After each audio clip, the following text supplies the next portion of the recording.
It is Jessica and welcome to my channel, Jessica's World. Guys, welcome in, come in, sit down. This is gonna be a little rant video. Today, I'm going to be ranting about my 4 favorite films in letterbox. Get ready, get your popcorn ready, watch these 4 favorite films, okay? Because they're so good. And write down below what your favorite films are. Okay, my first one on letterbox is Little Miss Sunshine. I could not explain to you enough how beautiful this film is. Just everything about it. The magicalness, the happiness, the way they set up this movie, beautiful. The first time I watched it, I thought to myself, this is my favorite movie ever in the whole world. And it soon became my number 1 on letterbox. I just think how they portrayed different characters in this film was really special. How the uncle, I think he was the uncle, Steve Carell's character, betrays this guy who was suicidal and had to go to his sister's, I think it was his sister? I watched it a really long time ago, but it is still my favorite film. He went to his sister's house, just depressed and suicidal and sad. And he had to live with his sister because he had to have someone watching him. And I think how Steve Carell portrayed that character was really well done. And also the older brother, I forget his name, but I really liked his character. He was trying to become a pilot, so he took this vow of silence to achieve his goal, because I forgot who he was inspired by, but this guy also did it that he looked up to, so he took a vow of silence to become a pilot. But he was colorblind, so he couldn't become a pilot because he was colorblind, and he didn't know that. So when he found that out, he was in their family van and he like jumped out and he was like mad, and the first word that came out of his mouth, I'm pretty sure, was like the F-bomb. And he was just how that actor betrayed this guy who had his lifelong dream and was taking a whole vow of silence. His character was taking a vow of silence for a year, and then he finds out this whole thing, he can't do it because he's colorblind, and there was no point, and he's been silent for this long. It's just so stupid. And then he gets really mad. I don't know. And just watching that, he did such a great job, and I was like, wow, this movie. And then also Olive, the little girl who's in this pageant, and that's why they're traveling, because she is going into this pageant, and her father's like, oh, pageant queens don't eat ice cream. I hate the father in this film. He's so like, annoying. The father explaining to Olive like, oh, pageant girls don't eat ice cream. And then Olive in like signing up for the pageant, like not signing up for it, but she was in like the pageant room, and she asked one of the older pageant ladies, she was like, that she looked up to, she was like, do you eat ice cream? The pageant lady said, oh, I love ice cream, chocolate's my favorite. I'm pretty sure that's how I recall it. And she started eating ice cream, and I was like, ah. And when they were in, like, when the family was in a restaurant, and Olive was eating the ice cream, and the father said, oh, like, pageant queens don't eat ice cream. And then the uncle and the older brother and the mum started eating the ice cream, and I think the grandpa too. They all started eating her ice cream. She's like, no, like, I'll just eat it. Like, it's for me. Because she stopped when he said that. And I was just like, go away, Dad. Like, what are you even saying right now? What do you even... he annoyed me so much in this film. But then that's great about it, because these characters make you feel a type of way. Yeah. And it's just such, like, the film is so goofy and funny and fun. And I think also the important part of a film is not just the film itself, but the experience you have with the film. Who are you watching the film with? Where are you watching it? What are you eating? There's so many different parts that make it so exciting, and the memories you have connected on the film also make the film experience like 10 times better. I remember the first time I watched it, I was by myself, and then the second time I watched it with my mum, because on this particular day she was feeling pretty sad and we were going to watch a movie on TV, and I was like, I have a recommendation, let's watch this one. And it just made her feel so much better, because it was so relatable and so quirky and stupid and fun, and this film is just everything. So we sat there and watched it, and it made her feel so much better. And it is my favorite film on Letterbox. Yes, it is. Yeah, I could go on forever, but let's move on to the next film. My second favorite film on Letterbox is Little Women. Little Women. I could go on and on about this film forever. All of the women portray it so well. It's just a great film to show how you can have different dreams and it still be okay. You having a dream, like wanting to be a mother, wanting to be a wife is okay and perfectly fine, but also wanting to be independent, travel, and be a writer is still okay. And they're both perfectly amazing things to do and wonderful things to do. Even if they're completely different, they're still beautiful things to do. And you shouldn't be ashamed of what you want to do. If you want to do something so bad and you're worried about what people are thinking, just like, don't do what you want to do, bro. Like, follow your dreams, bruh. Like, and I think this film just really puts, like, it's just so wonderful how you can see all the four sisters travel through their life differently and grow up and watch them grow up. And yeah, and it's such a comfort film for me as well, because it's like you can watch it anytime.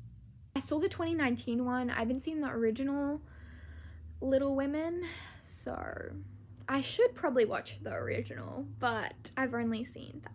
And my favorite sister is Amy,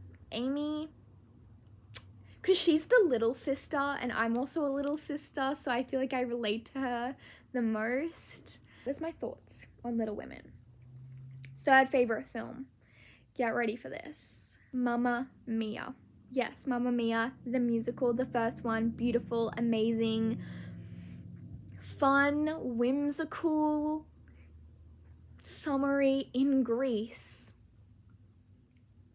Singing, dancing, everything about this. Amazingness.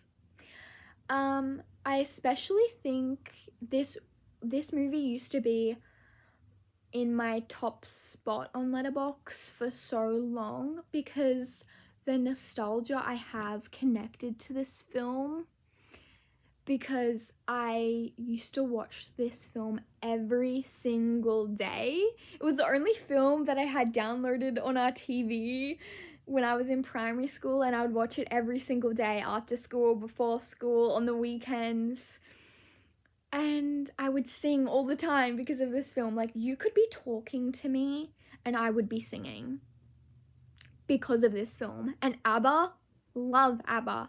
Love the singing, love the dancing, love the joy and happiness this film is connected to. And just all the memories I have watching it, because I've watched it like 1,000 times. It's just so great. It's such a great film. I could go on and on and on and on and yap your ear off on how many times I've watched this film. And it's the first time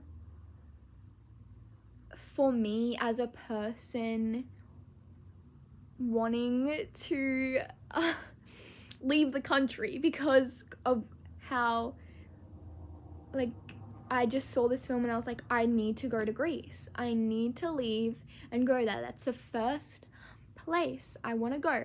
When I'm older, when I travel alone or ever in my life, that's the first place I want to go because of this movie. And I don't know, maybe it's still the first place I want to go. Just so beautiful, and seeing like the spots of where it was filmed also would be amazing. And I feel like it's just such a fun, funky film. Dancing, singing, the songs are great, the atmosphere is great. Yeah, and just girlhood. Like, I just love a girlhood film. Just love a girlhood film. Okay, as you can tell. Okay, fourth favorite film. If you can guess, it's on my wall. Spider-Man Brand New Day. Yes, this film did just come out, and yes, it is on my top 4 because this film is the greatest film. It is. It has a special place. It has a special place in my heart. It really does. And if you have not watched Spider-Man Brand New Day, I do not recommend you watching this. I recommend you watch it in the cinema and then come back and watch this. But it is so good. It is so great. It is wonderful. I think it just spoke to me in such a way a film hasn't yet, because of what Peter Parker is going through, because of how alone he is, and how he had so many people around him, and then bam, in a second, no one remembers who Peter Parker is. And that is so lonely, being like no one knowing who you are, having no one, no family, no friends, not even a stranger on the road, like not even an animal in sight. No one knows who you are. They only know Spider-Man. They only know this superhero version of you, but have no idea who you are in real life. Just him going through being alone and depressed and all these emotions, and seeing how his Spider-Man version of him is taking over his life completely and losing himself because he's not ever himself, because he has no one to be himself around, because he has no one.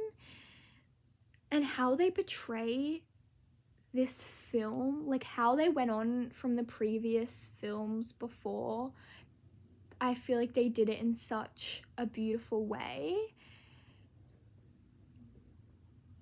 I think this is my favorite Spider-Man film because it's just, yeah. I love a movie with a little bit of sadness to it and just meaning behind it. And I do love a fun, funky, like whimsical, like magical world that completely takes you out of reality. But this one like brings you completely in. It just feels, this movie feels so human, feels so real, like damn, like obviously it was real before, but he's just a person, you know, he's like, it felt so human. And especially May's speech, Aunt May's speech to Spider-Man, like in his memories, and Jean Grey going into his mind and seeing that memory and hearing that speech. And it wasn't just for Peter Parker, or it wasn't just for Jean Grey, it was for everyone in the audience. Everyone out there, like, everyone out there has experienced that in some type of way, of feeling alone. Maybe you haven't, and maybe you just have been really lucky and never been alone, but just hearing that speech really spoke. And I was like, when I watched that scene in the cinemas, I was like on the verge of tears, because it was like, she's speaking to me right now. Like, she's speaking to all of you guys, she's speaking to everyone, you know? Yeah. I could go on and on and on about hours and hours about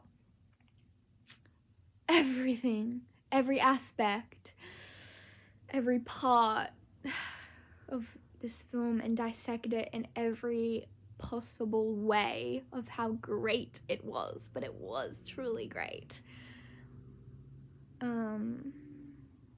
And just seeing his journey to try and find himself, try and, you know, and in the film he was fighting villains, right?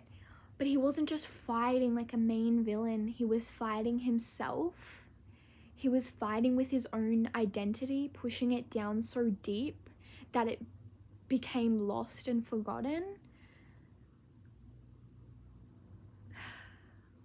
And then finding it again.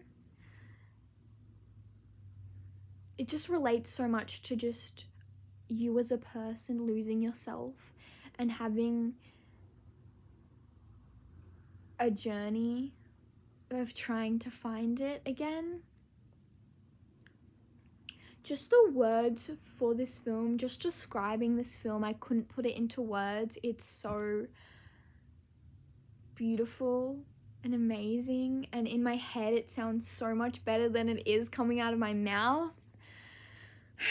But I just wish everyone could see this film, because it's just really great, especially if you love superheroes and Marvel films as well, and a bit of action.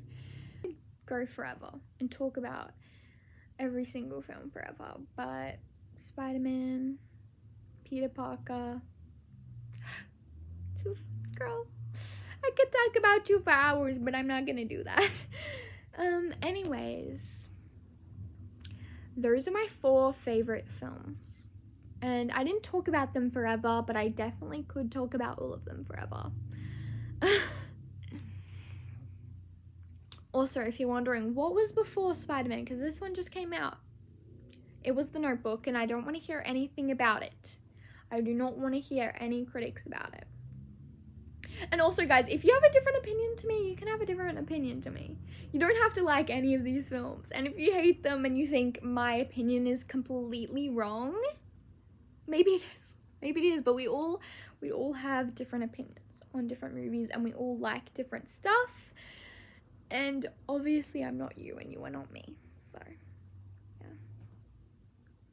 And I could change my mind about all these films. I could hate them in a month and be like, what was I ever thinking? And watch this video back and be like, what was I ever talking about? My favorite films always change. Tangled was up there for the longest time. Star Wars was up there for the longest time. Iron Man was up there for the longest time. The Notebook was on there for the longest time. It used to be my top 1. And then it moved all the way down to the bottom. And then it moved to nowhere, to not being there anymore. Let me know what you think about these films, and if you've watched them, and if you haven't, you definitely should. And just let me know what your 4 favorite films are. I'll see you guys on the flip side. Thank you guys for watching. If you're watching this long, you deserve a cookie. Subscribe, like, comment, tell me your favorite 4 films and I'll watch them if I haven't watched them. I want to know, okay? Skadoosh.